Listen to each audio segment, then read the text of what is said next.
Alright guys, do you remember this engine stand? So this engine stand had the Ford 302 motor on it, and with the trucks it got sold. But one thing that didn't get sold was the solenoid and this ignition switch.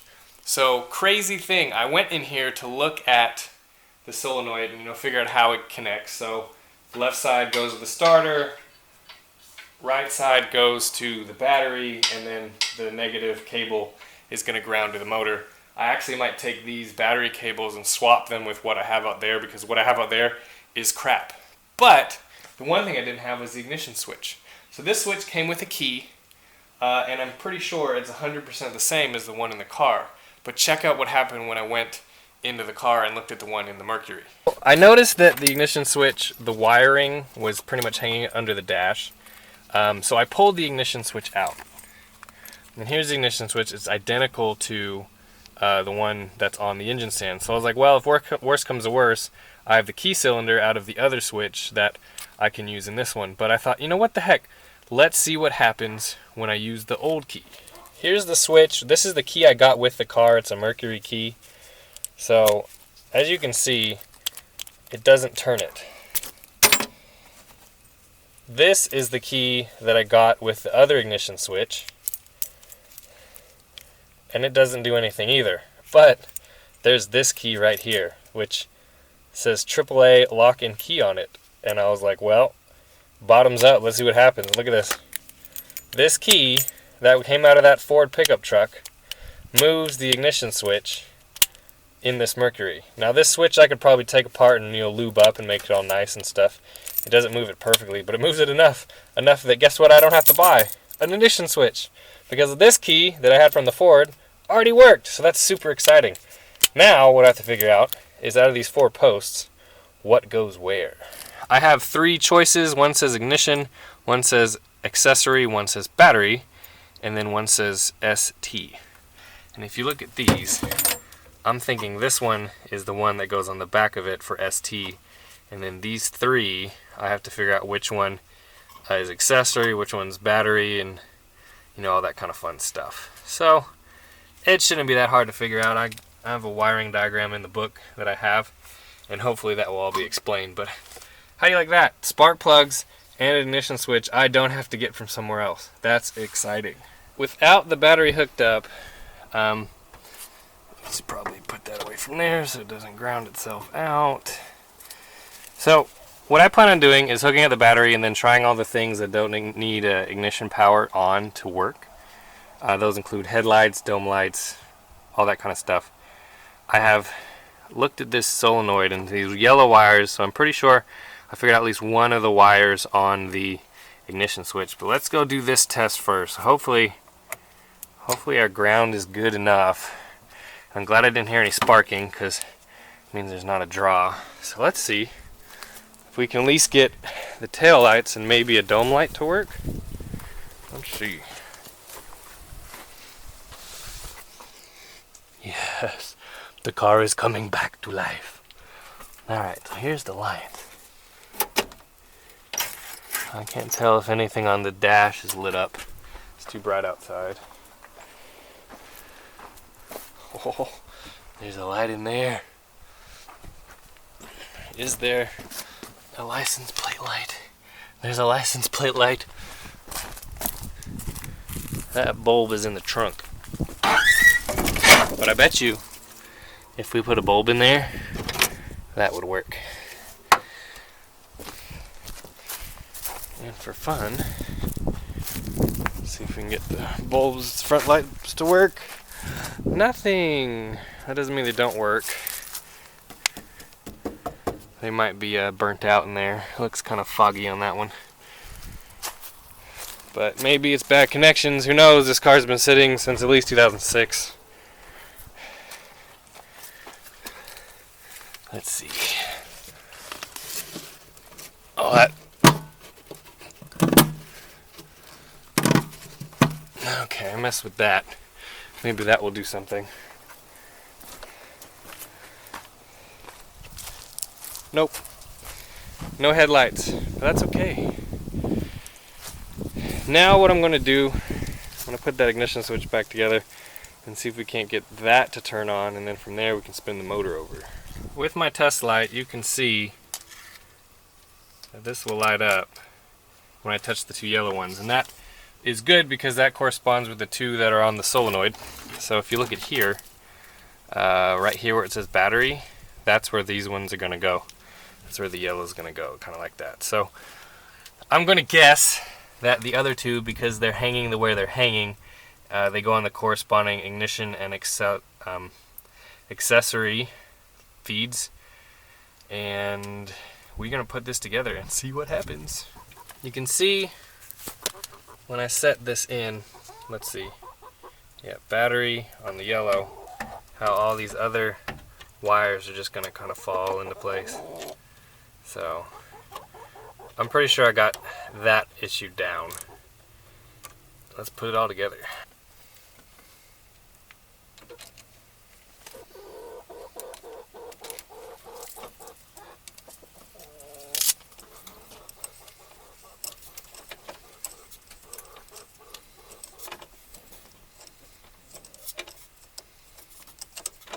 This chicken was making a bunch of noise. I think she wanted to be in the video. Oh, there's one other thing we forgot to check. Horn. Oh well. Anyway, so with this all hooked up, we should be able to click it over to ignition. Oh, we got wipers turned on. Something's making noise. There. Oh, look. Alright, well, the wipers work. I don't know how to turn those off. Defrost, blower, wipers. Let's see. Turn signals.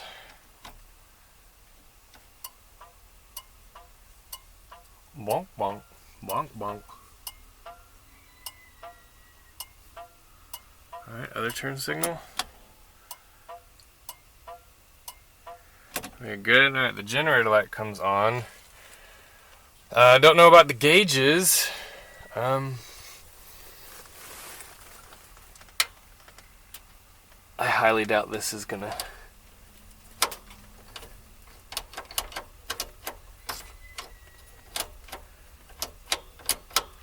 But that's okay. Blower motor? This could be a really bad idea. Nope. Nope, nothing. Oh, I got stuff to move. How's that for working? Trash. Anyway, that's not that big of a deal. And the clock doesn't work. But that's okay. I'm happy the turn signals work.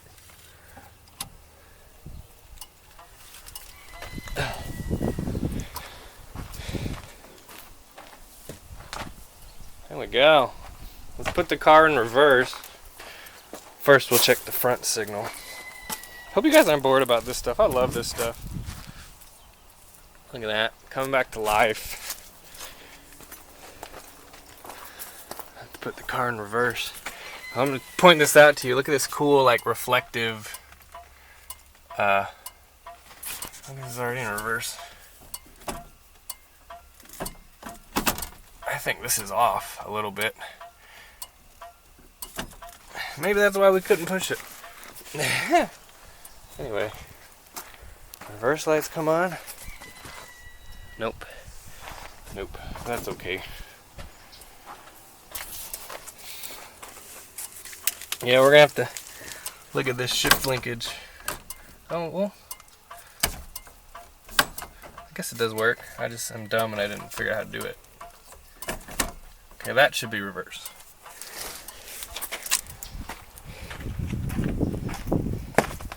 Nothing, but that's okay, because all these harnesses back here probably need new light bulbs and stuff.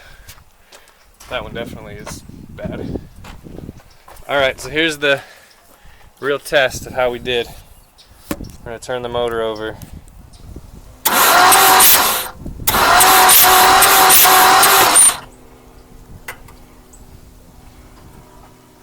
I like that. So remember, this had no spark plugs in it at all.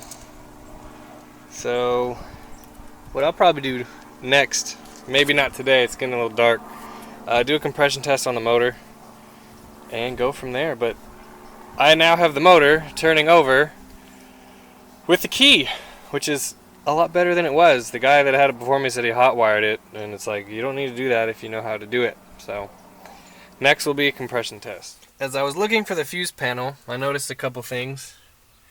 These interior lights are all working. That's good. Another thing that I noticed is this. This is a warranty tag for the radio. Guess what? I better get on that warranty because the radio doesn't work. What I need to find is a fuse box or a fuse panel that has some of the glass fuses in it. I don't know where that is. I'm gonna have to go searching for it, but check it out. Here's the glove box. So after doing some research, I found out that the fuse panel is actually in the glove box. It's up in there. So I'm gonna have to take these out one by one and check some fuses. That's kind of a nifty idea, I guess. You don't have to lay on your back underneath the dash to find them, like my Cadillac. There's also more goodies in here, and I haven't gone through here yet to see what there are. Is this a compass? Oh, this is cool. Too bad it's broken all to crap. You guys see that?